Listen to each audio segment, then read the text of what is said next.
주일 계속해서 인물 설교를 가지고 하나님 앞에 말씀을 나누고 있습니다. 오늘의 주인공은 학개입니다. 아름다운 동행 벌써 24번째 인물 이제 맞이하고 있는데 그 인물의 주인공은 학개입니다. 그래서 오늘 말씀을 준비하면서 사실 지난주에 설교하였던 느헤미야에 대해서 조금 더 살펴볼 필요가 있다라는 생각이 들었어요. 지난주 설교를 영상으로 보셨거나 또 참여하셔서 함께 묵상해 보신 분들은 알겠지만 느헤미야 같은 경우 정말로 그가 성벽만 재건했던 것이 아니라 무너진 그들의 하나님 앞에서의 거룩한 습관을 재건하였던 그런 믿음의 사역자였다. 개혁의 일꾼이었다라는 사실을 우리는 함께 돌아보았습니다. 특별히 느헤미야서가 13장으로 끝나는데 끝나는 마지막까지도 참으로 우리의 마음을 아프게 하는 그러한 그림들이 계속 등장합니다. 분명히 느헤미야는 성벽을 잘 재건하였고 그 성벽 재건으로 말미암아 하나님 앞에 영광스러운 봉헌 예식을 드려드렸는데 그리고 이제 하나님께서 나에게 주신 사역을 잘 감당했구나 라고 잠깐 다시 이제 왕에게 돌아가서 그 모든 것을 보고하기 위해서 예루살렘을 떠났는데 그 잠깐 사이에 어떤 일이 벌어졌느냐? 혹시 아실지 모르겠습니다. 끊임없이 성전 공사와 성벽 공사를 방해했던 이방 나라 중에 특별히 북쪽에 원래 한 핏줄이었던 사마리아인들의 방해를 기억하십니까? 그 중에 핵심된 인물이 바로 도비아와 산발렛이라는 인물이었었어요. 그런데 이 도비아가 성전 안에도 방을 꾸려놓고 이제 영적인 지도자들, 종교 지도자들과 함께 정치적인 결탁을 하지를 않나. 심지어 예배는 그쳐지고 레위인들이 먹고 살기에 급급해서 예배당을 버려놓고 지금 우리로 한다면 예배당을 버려놓고 밖에 나가서 자신의 밭으로 다 돌아가 버리는 그러한 일들이 있었어요. 레위 사람들이 제사를 지내야 되는 그 사람들이 이 성전 안에 거하지 않고 성전을 버리고 자기 밭으로 돌아가 버렸어요. 그리고 이제 안식일을 지켜야 하는데 안식일 날 장사하는 일들이 일어나기 시작합니다. 심지어 장사를 하지 말라고 성전의 문을 닫았더니 어떻게 됐습니까? 성벽 문 밖에서 문이 열릴 때까지 기다리고 있어요. 그러니까 이들의 악습은 계속해서 반복되었다라는 사실을 우리는 기억하게 되는 것이죠. 그리고 뿐만 아니라 이방 여인들과 끊임없이 결혼하고 그렇게 이방 사람들과 함께 가정을 꾸리는 일들이 다시 반복되어지고 있는 것입니다. 그리고 또 산발렛이라고 하는 사람과 더불어 또 사돈지간을 맺어서 정치적으로 타락하는 일도 그 제사장 가문 가운데 일어납니다. 그래서 정치적으로, 영적으로, 경제적으로 총체적인 난국을 이제 느헤미야가 바라보면서 얼마나 가슴이 아팠을까요? 그래서 성벽을 재건하는 것보다 훨씬 어려웠던 것이 악습을 벗어버리는 일들이었다.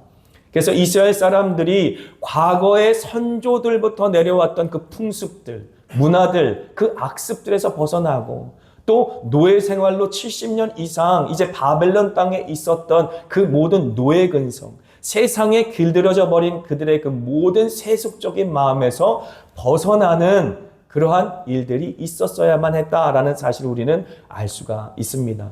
사실 시간의 흐름상으로 본다면 학개가 먼저예요. 그런데 이제 이 성경의 순서에는 학개, 스가랴, 말라기가 뒤에 있지 않습니까?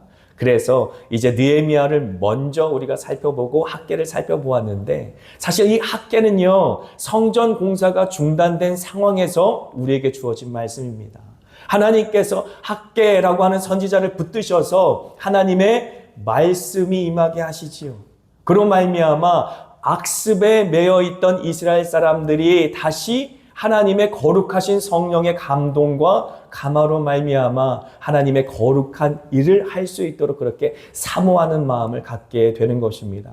혹시 성경을 갖고 계시다면 학개서 1장 우리가 읽은 본문의 말씀 한번 봤으면 좋겠습니다. 여기서 보면 1절에 이렇게 말합니다. 다리오 왕 제2년이라고 말하죠. 그래서 시기상으로는 느헤미야보다 훨씬 이전의 상황입니다. 느헤미야는 등장했을 때 이미 성전 공사가 완공되어 있었고 성벽을 재건했던 사람이 느헤미야가 아닙니까? 그런데 이 다리오 왕 제2년에 이제 학교로 말미암아 스알디엘의 아들 유다 총독 스룹바벨과 여호사닥의 아들 대제사장 여호수아에게 하나님의 말씀이 임합니다. 여기에 보면 스룹바벨은 지난번 제가 설명드렸던 것처럼 바벨론의 아들, 바벨론의 씨, 바로 다윗의 후손이고 왕족이었지만 바벨론 포로 시대에 태어난 그 다음 세대, 포로 세대를 대표하는 그러한 인물로 스룹바벨이 등장했다라는 것을 알 수 있어요.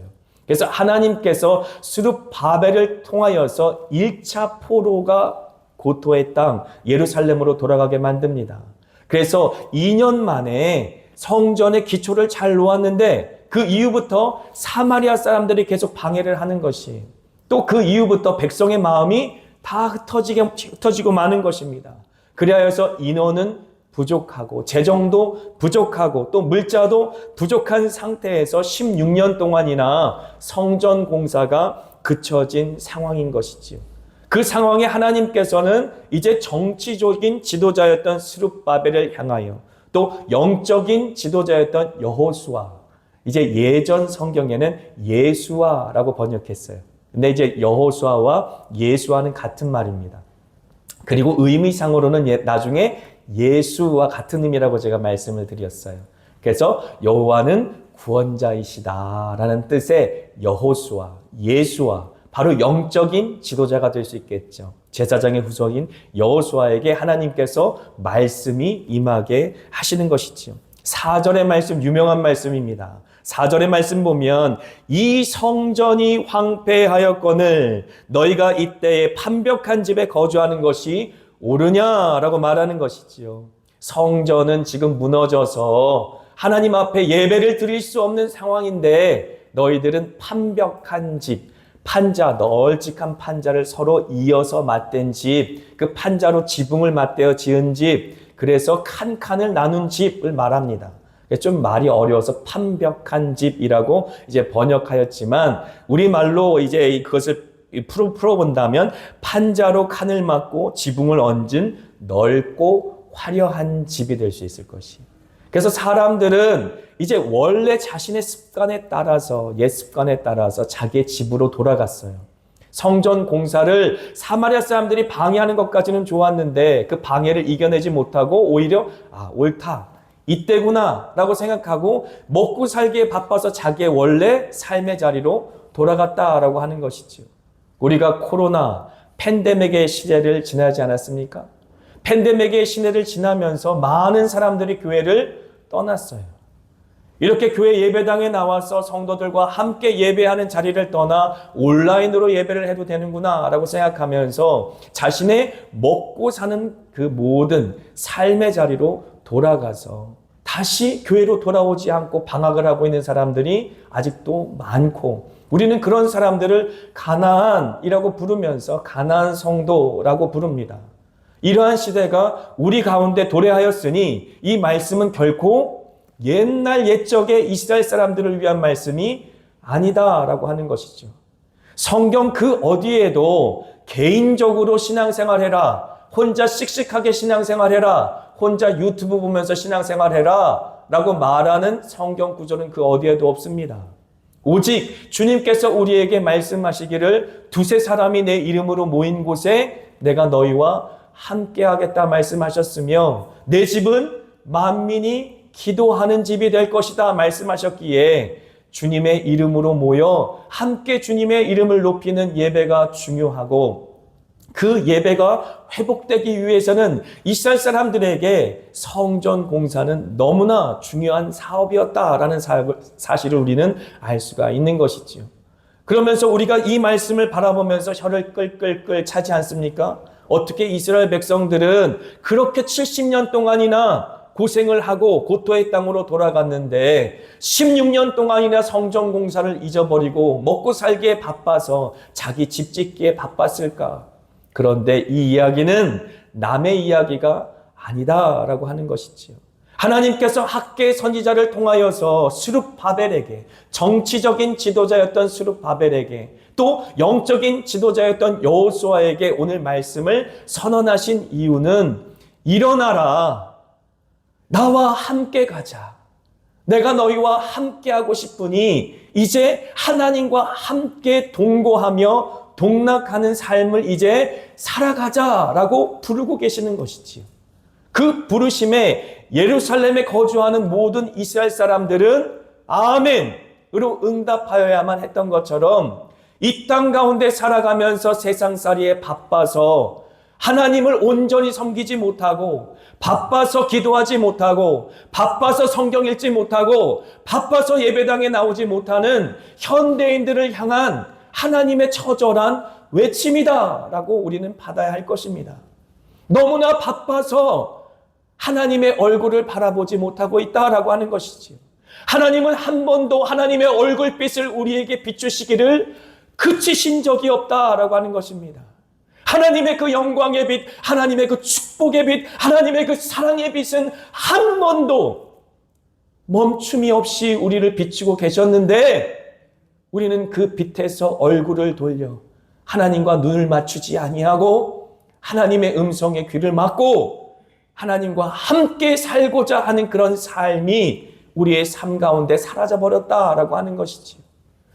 그래서 그러한 하나님 없이 살던 인생의 길이가 길어지면 길어질수록, 하나님의 손을 놓쳐버리고 나 혼자 씩씩하게 살아갔던 그 인생의 길이가 길어지면 길어질수록 우리의 마음 가운데는 두꺼운 굳은 살이 벗겨지고, 어느새고 하나님께서 만져주셨던 그 놀라우신 은총의 손길에 대한 감각은 사라져버리고, 하나님 앞에 처절히 회개했던, 죄를 무서워하던 그 두려워하던 감각도 사라져버리고, 죄에는 민감해지고 하나님의 은혜에는 둔감해진 그러한 죽어진 마음의 상태로 다시 예배당에 앉아있다라고 하는 것입니다. 주일날 우리가 예배당에 앉아서 하나님 앞에 예배를 드린다 하지만, 정말 하나님과 동행하던 그 걸음 가운데, 하나님, 내가 주중에 처절하게 살았습니다. 이렇게 어렵고 힘들고 핍박이 있었음에도 불구하고 내 마음과 심령이 예수 그리스도 그 이름을 붙잡기에는 너무나 고통스럽고 너무나 힘든 그러한 시간을 지냈음에도 불구하고 내가 몸부림치며 예수를 붙들고 살았습니다. 오늘도 내일도 오직 예수만이 나의 힘이요, 나의 보배이시며, 나의 환난 날에 피할 바위이시며, 나의 산성이시며, 나의 오직 구원자가 되시오니 예수 외에는 나에게 소망이 없으니 나의 소망이 되신 주, 나의 사랑이 되신 주, 나의 믿음의 주, 나의 믿음을 온전케 하실 주 예수 그리스도만 몸부림치며 붙잡다가 세상 가운데 그렇게 분투하며 살다가 주님, 이 예배당에 나왔더니 너무 좋습니다. 주님, 똑같은 마음으로 세상 가운데 몸부림치며 살던 성도들과 만나 눈물로 교제하고 사랑으로 교제하며 그 마음을 나누는 이 전우회가 너무 좋습니다. 그런 감격이, 그런 기쁨이 이 예배당에서 넘쳐나야 되는 것이지. 세상 가운데 내 멋대로 살다가 어디 한번 나한테 은혜를 줘봐, 어디 한번 내 기도에 응답해 줘봐, 어디 한번 하나님이 살아계시다면 나를 한번 만나줘서 나를 변화시켜봐, 이런 마음으로 예배당에 앉아있는 것이 아니라 처절하게 매일 매 순간에 산 사람들만 예배당에 나와 하나님을 만날 때 그 감격 속에 하나님의 음성을 듣고 그 감격 속에 여호와 하나님의 그 사랑의 눈초리를 맞댈 수가 있는 것이지요. 사랑하는 한마음교회 성도 여러분,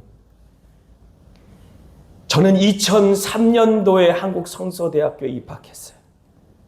다른 이유가 없었습니다. 너무 공부하고 싶었고, 너무 신학을 하고 싶었고, 너무 주의 종이 되고 싶어서 2003년도에 입학했습니다.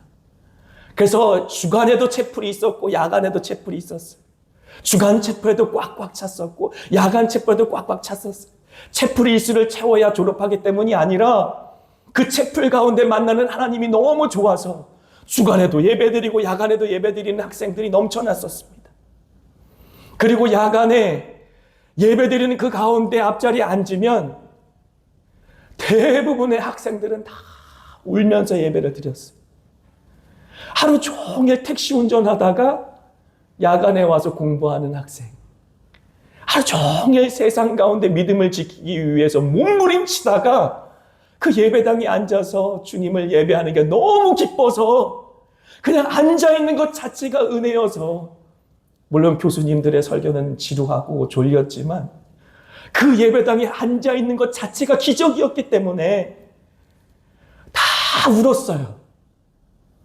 찬양이 은혜로워서, 말씀이 은혜로워서 그런 것 아니고 그냥 예배당에서 하나님을 바라보면서 주님 부르는 그 자리가 너무 기적 같아서, 나 같은 죄인이 세상 가운데 방황하다가 하나님이 콕 집어서 붙잡으셔서 구원하셔서 이 예배의 자리에 앉혀놓으신 것이 너무 기적 같아서, 어떻게 나 같은 사람이 이 시간에 바로 이 자리에 하나님을 대면하며 아버지라고 부를 수가 있단 말입니다.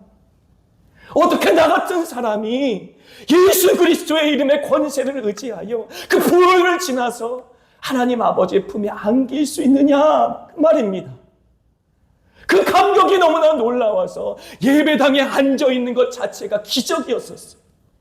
억지로 습관적으로 기계적으로 나와서 그냥 앉아있어서 시간을 때운 것이 아니라, 내가 직분자이기 때문에 어쩔 수 없어서 예배당에 나오는 것이 아니라, 내 안에 살아계신 예수와 함께 동행하고 동거하는 그 기쁨이 너무 놀랍고 그 감격이 너무 놀라워서 정말 할 수만 있다면 시간을 내어서 예배당에 달려오고 싶은 마음이 마음속에서 용솟음 치는 것이 아닙니까? 예배의 시간이 절대 의무가 아니지 않습니까? 예배의 시간은 특권입니다. 하나님이 우리를 만나주시는 특권, 그 축복이 우리에게 임하는 특권, 하늘로부터 그 진리의 역사가 우리 마음속에 심령 가운데 배부를 가르고 임하셔서 하나님의 말씀이 친히 말구유같이 더럽고 추한 우리 마음과 심령 가운데 성육신하시는 놀라운 역사, 그것이 바로 예배 가운데 이루어지는 놀라운 특권이 아닙니까? 그런데 한국교회 성도들이 그 특권을 잊어버리고 산다는 것이지. 그 놀라운 은혜를 다 까먹고 세상 속에 방황하며 살아간다라고 하는 것이지. 그래서 이 4절의 말씀은 저와 여러분들의 말씀인 것이에요. 이 성전이 황폐하였거늘. 이 대한민국 땅의 교회의 예배들이 다 죽어가고 있는데, 성령 없이, 진리 없이, 감격 없이, 감동 없이 하나님 앞에 온전한 마음의 헌신 없이 살아가는 성도들이 넘쳐나고 있는, 이름만 성도인 그러한 사람들이 넘쳐나고 있는, 예배당에 앉아있지만 예배당 밖에 있는 가나안 성도와 전혀 다름이 없는, 그렇게 영적으로 죽어간 그런 모든 성도들이 앉아있는 예배당 가운데 드려지는 예배를 하나님께서 과연 기뻐 받으시겠는가라고 하는 것이지. 이 땅이 이렇게 황폐되었는데 어찌 우리가 잠잠할 수가 있겠습니까? 어찌 우리가 가슴을 치면서 주여 부디 이 땅 가운데 주의 성령을 부어주시옵소서 라고 간절히 눈물로 호소하지 않을 수 있겠습니까? 여기 계시는 기도의 아버지, 기도의 어머니들, 어찌 우리가 목놓아 눈물로 기도하며 우리의 다음 세대들을 세우기 위해서 헌신하지 않을 수 있겠냐 말입니다. 눈을 뜨고 주변을 바라보세요. 많은 사람들이 후루룩 떨어지고 있어요. 마치 예수님께서 베드로에게 하셨던 그 말씀처럼 사탄이 너희들을 밀가부르듯 하려고 청구하였으나, 밀을 까부르는 것처럼 그렇게 후두둑 껍질 같은 신앙을 가진 사람들은 마지막 시대에 다 떨어져 나갈 것이다 라고 하는 것이지. 이 마지막 세대에 믿음을 찾아볼 수 없고 사랑을 찾아볼 수 없는 마지막 때이다 할지라도 우리는 더욱더 주님께로, 더 예수께로 나가야 될 줄 믿습니다.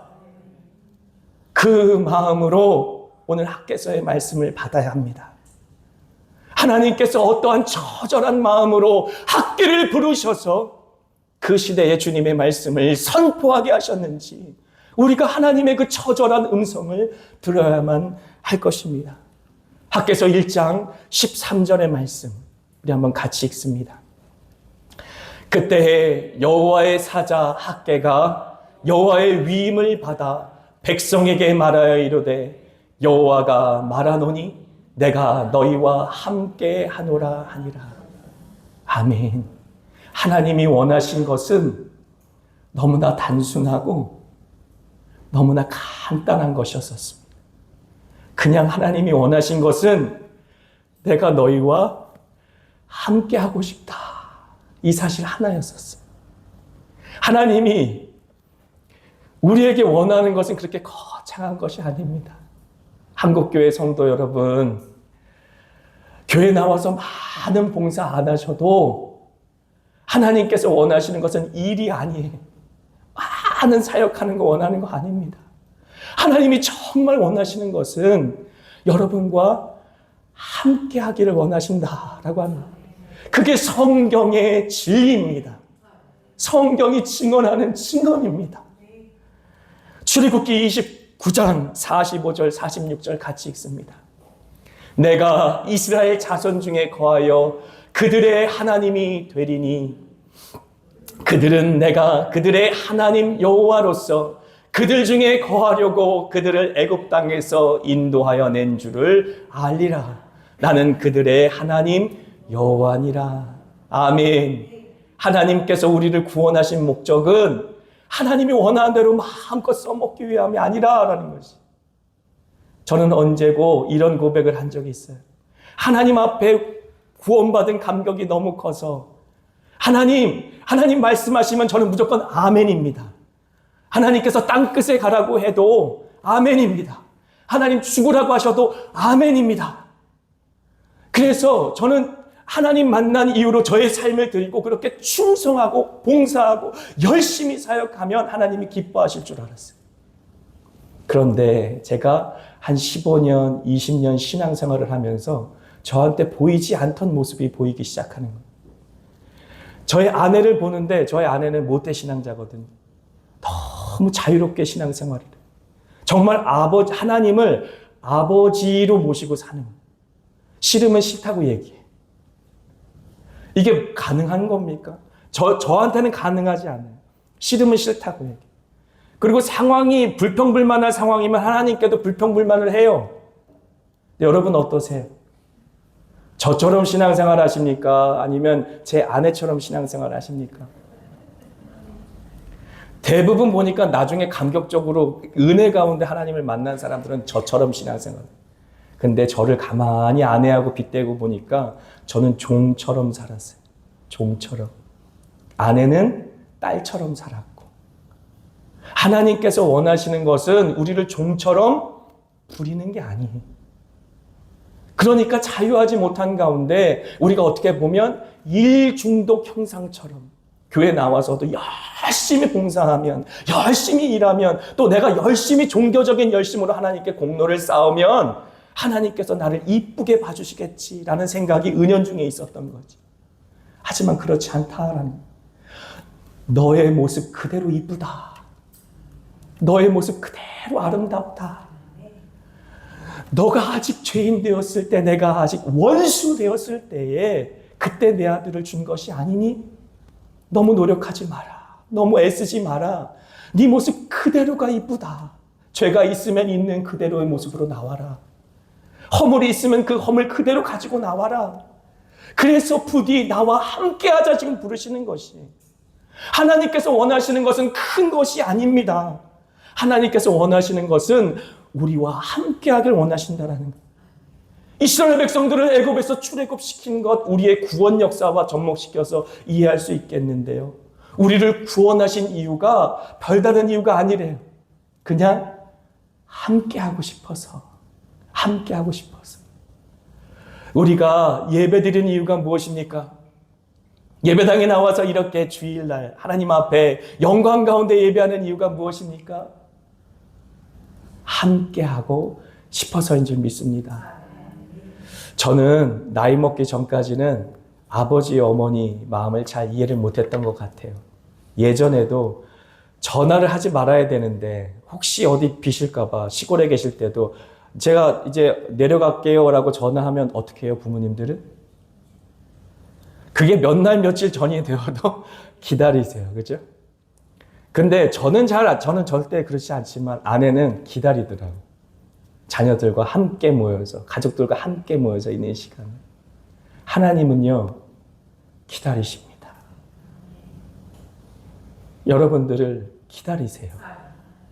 하나님께 나와서 그 얼굴을 보여주고, 잘하면 잘한 대로, 못하면 못하는 그대로, 있는 그대로의 모습을 보여주기를 기다리십니다. 잘한 모습만 보여주려고 노력하지 마십시오. 그냥 있는 그대로의 모습으로 자주 오세요. 그게 하나님께 대한 효도입니다.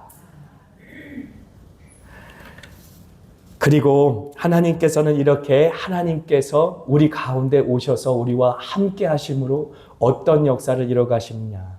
첫 번째로는 우리가 한 마음이 되게 하십니다. 학개서 1장 14절의 말씀 같이 한번 읽겠습니다.